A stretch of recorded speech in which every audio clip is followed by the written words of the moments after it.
बिहार की राजनीति में अगले 48 घंटे काफी भारी पड़ने वाले हैं।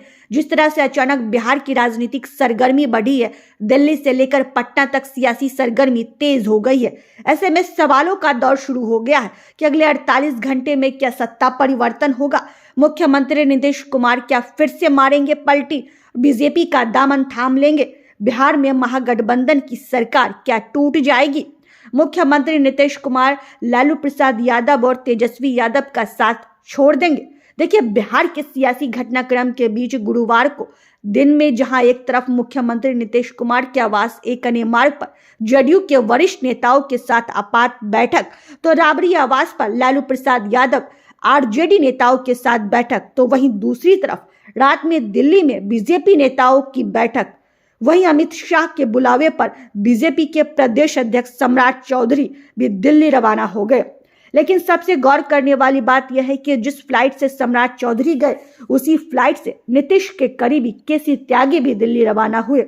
इसको लेकर जब पत्रकारों ने सवाल पूछा तो उन्होंने कहा कि इस जहाज में कौन बैठा है कौन नहीं मुझे नहीं मालूम, कभी कभी संयोग हो जाता है।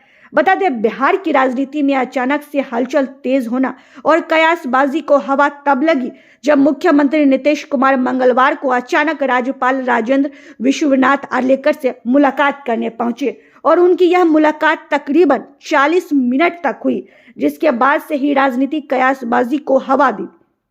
इतना ही नहीं, सीएम नीतीश ने बुधवार को पूर्व मुख्यमंत्री और जननायक कर्पूरी ठाकुर की जयंती के मौके पर भाषण में परिवारवाद पर बड़ी बात कह दी, जिसके बाद सरगर्मी तेज हो गई और कहा जा रहा है कि नीतीश कुमार इशारों इशारों में आरजेडी और कांग्रेस पर निशाना साध रही है।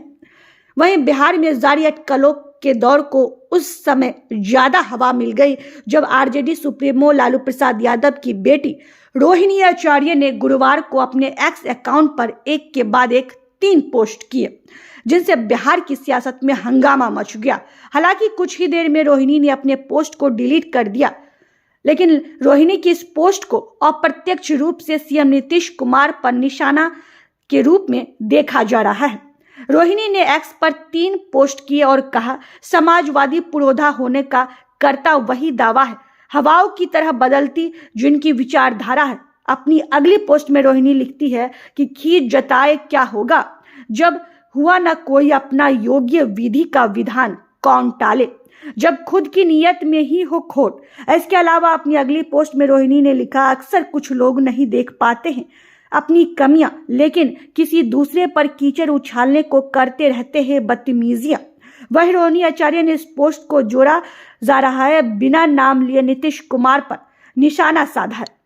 रोहिणी का यह पोस्ट वायरल हो गया और तमाम तरह की अटकलें लगे कि आरजेडी और जेडीयू के बीच सब कुछ ठीक नहीं चल रहा है।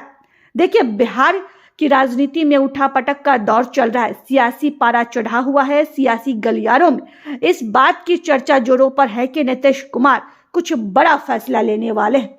वहीं गुरुवार सुबह से शुरू हुआ सियासी शोर देर शाम तक दिल्ली पहुंच गया। सत्ता के तीनों सेंटरों सीएम आवास, राबड़ी आवास और दिल्ली पर मीटिंग का दौर चला। हालांकि पटना की बैठक में बताया गया कि ऐसी कोई बात नहीं है कि नीतीश कुमार और तेजस्वी यादव की सरकार मजबूती से चल रही है, मगर अंदर खाने में क्या चल रहा है वो तो 48 घंटों में मालूम हो ही जाएगा। लेकिन बिहार की राजनीति में लोकसभा चुनाव से पहले किस और करवट लेगी, यह देखना दिलचस्प होगा।